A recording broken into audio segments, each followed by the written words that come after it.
Excuse me, I'm a police. What? Police? The police officer suddenly came to my house. Next to him is a little girl I don't know and I have never seen before.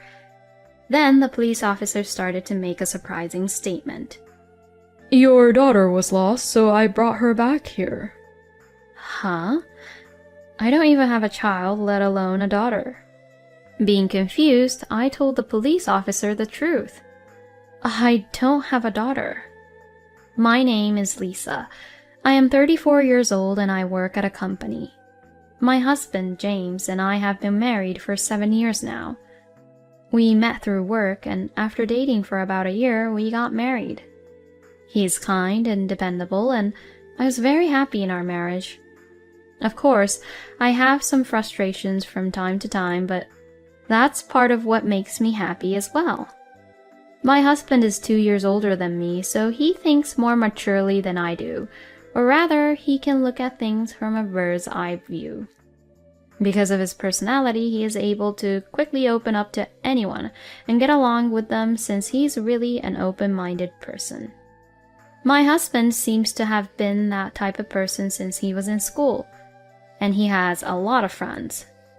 Since my husband's friends often come over to our house, I have become very good at making little snacks that are not too heavy and entertaining for them.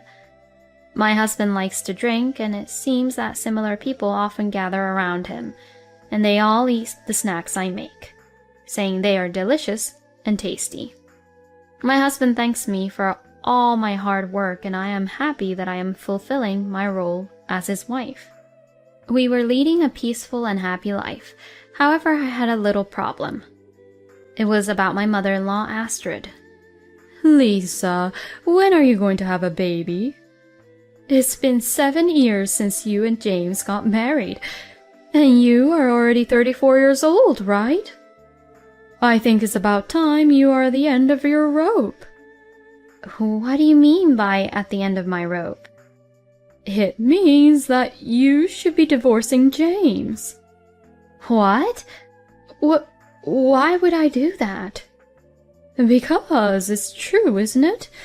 You're not functioning as a wife in any way. No way.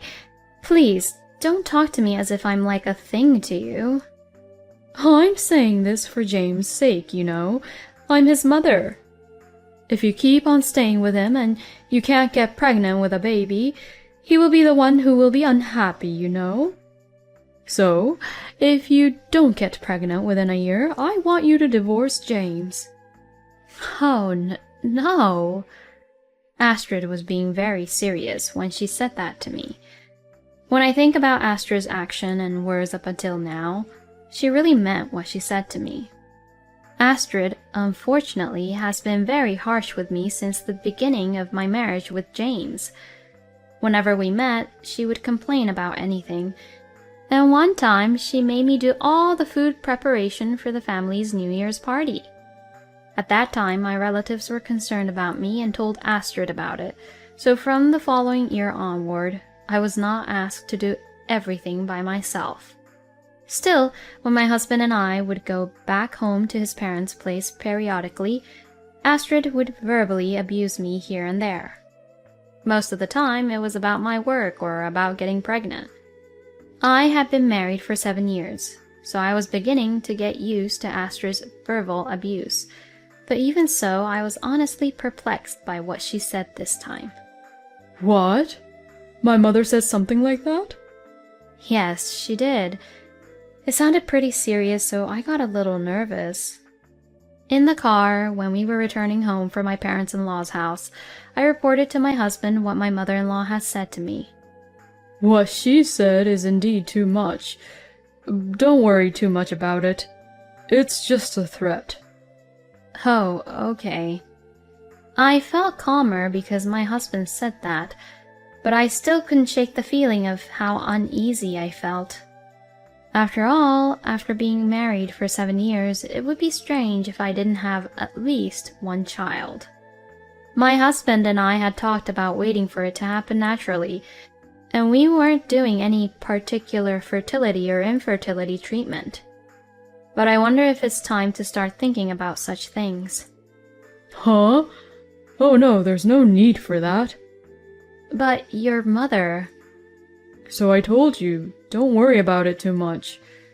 Let's just wait for it to happen naturally, like we always have. You think so? My husband really didn't seem to be in a hurry to have a baby, so I decided not to think too deep about it anymore. Then my mind was gradually calming down and I returned to my normal routine as before. I just had a busy season at work and started to focus on that, so I didn't have to think about my mother-in-law. Besides, my husband had business trips pretty frequently and often had to go during weekends as well. So the timing to have a baby was often not right to begin with, and it was hard to take that kind of time as well. Are you going on business trips a lot this month? Yeah, there are a lot of projects I have to see physically. I see. Let's go out somewhere when we both have a day off. Yes, let's do that. My husband is pretty laid back in a good way, so he often calms me down when I get flustered or impatient about some things. With him, I am sure that I will be able to raise a child with peace of mind even if we have a child. Well, it's difficult to get pregnant at the moment, but... Well, I'm off then. How long will it be this time? Well, let's see. I'll be gone about 5 days. I see. So you'll be back next Tuesday? Yeah, that's about right.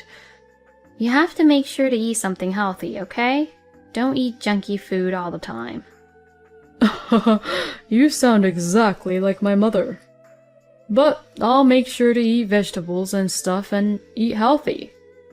Alright then, I'm off. Have a good trip. After seeing my husband off early in the morning with his suitcase, I started getting ready to go to work.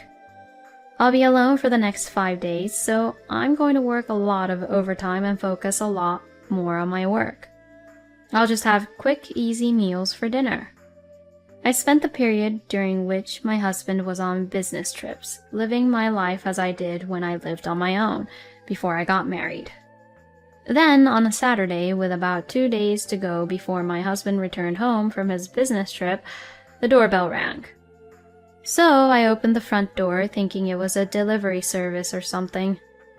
Excuse me, I'm a police. What? Police? The police officer suddenly came to my house. Next to him is a little girl I don't know and I have never seen before. I had no idea what was going on. Why was the police officer here, at my home? And who is this little girl? Then the police officer started to make a surprising statement. Your daughter was lost, so I brought her back here. Huh? What do you mean? What? So I brought your daughter here. The police officer was looking at me with a questioning look on his face. Well, I mean, even if he looks at me like that, I don't have a daughter, let alone a child. Being confused, I told the police officer the truth. I don't have a daughter. What? The police officer began to talk to the little girl. Isn't this lady your mother? And the little girl answered, No, she's not. The police officer was confused. But this house here is your father's house, right? I have no clue. I have never been to my daddy's other house. Have you mistaken me for someone else? When I asked this to the police, he explained the situation with a concerned look. Oh, actually, this little girl was lost, and when I asked her where she was from, she had this. What? I was really shocked. It was my husband's driver's license. The little girl told me that it was in the house and she was looking for her father with it. So I came with her because this is the address on the license. Well, that man is my husband, but I did not know that a little girl like her existed. The police were even more confused when they heard my story. I sincerely apologize, ma'am. We will look into it again on our end. The police says so, but I wanted to make sure about something with the little girl. This driver's license was in your house, right? Yes, I think my daddy forgot it. Is your daddy home often? Not every week, but he comes by every couple of weeks. Is that just for one day? No, he comes once and stays for about 3 or 4 days. But he is busy with his work, so he goes to work from other house during the rest of the time. I see. After everything I had talked with the little girl, I sensed something. In other words, my husband had another family other than the family I had with him. The little girl is 5 years old and was born after my husband and I got married. To think about it, my husband is away right now on a business trip. That means he must have been at the little girl's house. Didn't you meet your daddy yesterday or the day before? Then the girl said something that shocked me. My daddy and mommy went on a trip together since the day before yesterday. They told me to stay at home, but I got hungry because there's no food. I went outside since I was hungry and thought maybe if I went to my daddy's other house I could find some food, but I got lost. The police frowned as he heard what the little girl had said. This would be child neglect. I'm sorry, ma'am. We'll take it from here. We're sorry for taking the time here, ma'am. The police said this as he greeted me and took the little girl away. The girl would be taken into police custody and my husband or that girl's mother would be contacted, or she would be placed in a child protection facility. Either way, I had already made up my mind to leave my husband. I immediately packed up my belongings and went back to my parents' house. When I told my parents, they were outraged about what had happened and said they were going to complain to my husband right away, but I stopped them. Even though I had talked to the police, I had no proof of my husband cheating on me. So I decided to let it be for once. I informed my husband that my father had broke his back, and that I would be spending some time at my parents' house to take care of my father and then go to work from there. My husband replied saying, Okay, tell your father to please take care. I then immediately asked the private investigation agency to investigate about my husband. About a week later, I received the results of the investigation. It seemed that my husband had been completely caught off guard and had been going into his mistress's house, so they were able to quickly gather a lot of evidence. I also got evidence of that little girl going in and out of my husband and his mistress's house, which confirmed that my husband now had another family. I called my husband and my in-laws, saying I had something important to tell them. What in the world is going on? I can't believe you'd call me up like this. Lisa, what is it that you want to talk about? My in-laws looked annoyed and my husband looked anxious. Well, in my husband's case, he must have immediately sensed that something was wrong because my parents were glaring at him. I didn't care about their reaction, but spread out on the table the photo evidence of James's affair. This is the evidence that James was having an affair. When I said this, my in-laws were really surprised and shocked, and their eyes widened. What are you talking about, Lisa? I'm having an affair? My husband was upset, but when he saw the photo evidence on the table, he fell silent. My parents-in-law are also immensely upset. I have proof, so there's no excuse. Also, I know that you and your mistress have a child together. What? A child? Astrid screamed when she heard what I said. I said, "This child is yours, isn't it?" and put the photo evidence on the table. My husband looked at the photo and his face turned completely pale. No, this child is... It's pointless to lie here, you know. She came to our house once with the police. What? Didn't the police call you to say they found her? That was when you left her home alone for days and went on a trip with your lover. No way. So with the address written on the driver's license at that time? Yes, that's right. That girl had trouble finding something to eat and tried to go to the address written on your driver's license, but she ended up getting lost and the police took her into custody. My in-laws looked at my husband with surprised look on their faces. How can you even be a parent, leaving a girl who is only 5 years old by herself for days? You should go to hell. As I said this, I heard a sharp slapping sound. My mother-in-law slapped my husband on the cheek with all her power. Mom? What the hell are you doing? Not only did you have an affair and betray Lisa, but you also had a child with someone else and abandoned that child. I can't believe that a child like you is my son. You good-for-nothing son. Do you know what you have done? Astrid yelled at him like that. My husband finally seemed to understand what he had done, and he slumped down, saying in a muffled, weak voice, I'm sorry. I am very sorry for my stupid son. Astrid said so along with my father-in-law and apologized to my parents and I.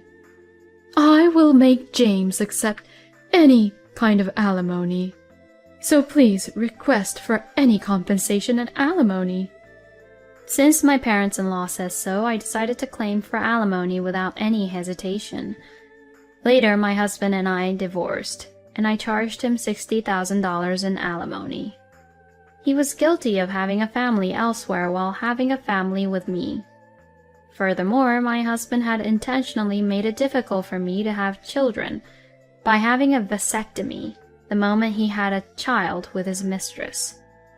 So, that's why, even after 7 years of marriage with me, there was no way I could get pregnant. When my mother-in-law learned of this fact, she sincerely apologized for having blamed me about not getting pregnant until now. In this way, my husband's guilt was judged to be quite serious, and I was able to receive a substantial amount of alimony. The woman with whom he was having an affair was also to pay me $30,000 in alimony. In addition, it seems that James and his mistress had frequently neglected the little girl, and she was placed in a child care facility. I am sure she would be happier there. My husband's workplace has found out about all of this, and now people around him are giving him the cold shoulder. However, he cannot quit because he has to pay alimony. So, he is working while feeling really ashamed of himself. He has been cut off from his parents, and his family as well, and he has no one to rely on. And well, he deserved what he got. I was quite shocked by this incident, but I'm only 34 years old and I'm going to not dwell on this experience, but look forward to a brighter future. For now, I'm going to put all my energy into my work and make it my goal to get good results for a promotion. James was a terrible piece of crap. Even Astrid, who has been bullying Lisa, was so angry at him in the end. At any rate, I'm glad that the little girl is safe.